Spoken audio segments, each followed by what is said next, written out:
বুঝছামনি তো দেয় না, আমিও তো মানুষ। আচ্ছা, তুমি যেহেতু ডিসাইড করে ফেলছো আমাকে আমার মা বাবার বাসায় যেতে দিবা না, তবে আমিও ডিসাইড করে ফেলছি আমি তোমার মা বাবার বাসায় যাবো না এবং কি তোমাকেও যেতে দেব না। আর যাই হোক, আমরা আলাদা একটা রুম নেই, তুমিও তোমার ফ্যামিলিকে ভুলে যাবা, আমিও আমার ফ্যামিলিকে ভুলে যাব, সব ঝামেলা শেষ। কি বলতেছো তুমি এসব? আমি আমার ফ্যামিলিকে কিভাবে এভাবে ছেড়ে চলে যেতে পারি? কিভাবে পারবা মানে, আমি যে বিয়ের পর থেকে 2টা বছর হয়ে গেছে আমার মা বাবাকে ছেড়ে আমি তোমার বাসায় এসে আছি, আমি কিভাবে পারতাছি? তুমি জানো আমি এতদিন পর আমার ফ্যামিলির বাসায় আসছি, আর তোমার কিনা এটাও সহ্য হলো না। আর আমি যে সারাক্ষণ তোমার ফ্যামিলির সাথে অ্যাডজাস্ট করার চেষ্টা করি, তুমি কি আমার জন্য আমার ফ্যামিলির সাথে একটা দিন অ্যাডজাস্ট করে থাকতে পারলা না?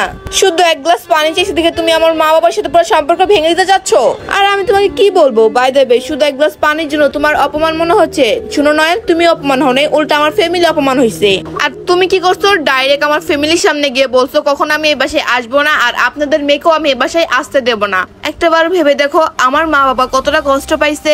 আর যাই হোক, সেম ঘটনা যদি আমি তোমার ফ্যামিলির সামনে গিয়ে বলতাম কেমন লাগতো তোমার? আজকে আমার মেজাজটাই পুরো গরম করে দিল।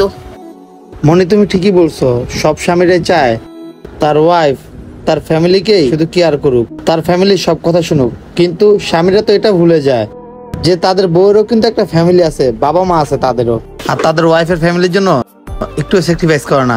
আজকে যা হয়েছে আর যেই ব্যবহারগুলো আমি করছি তার জন্য সরি মনি। যাই হোক, ও ওর ভুলটা বুঝতে পারছে। প্লিজ মনি, আমাকে মাফ করে দাও তুমি এবারের মতো।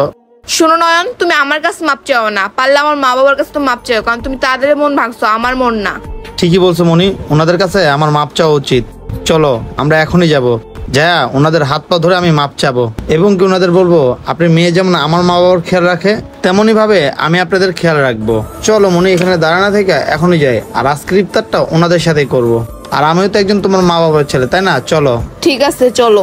বন্ধুরা, আমাদের এই সমাজে অনেক নারী এবং পুরুষ আছে যারা শ্বশুর শাশুড়িকে আপন মনে করে না। এই ভিডিওটা তারা দেখবেন অবশ্যই। নিজের মা বাবাকে যতটা সম্মান করেন ততটাই সম্মান শ্বশুর শাশুড়ি করবেন। আর সম্মান টাকা দিয়ে কিনে পাওয়া যায় না। এই ভিডিওটা আপনাদের কাছে ভালো লেগে থাকলে অবশ্যই টাইমলাইনে পাঠিয়ে দেবেন। ধন্যবাদ সবাইকে ভিডিও দেখার জন্য। নতুন কেউ থাকলে অবশ্যই আমাদের ফলো করুন, লাইক শেয়ার কমেন্টস করতে ভুলবেন না।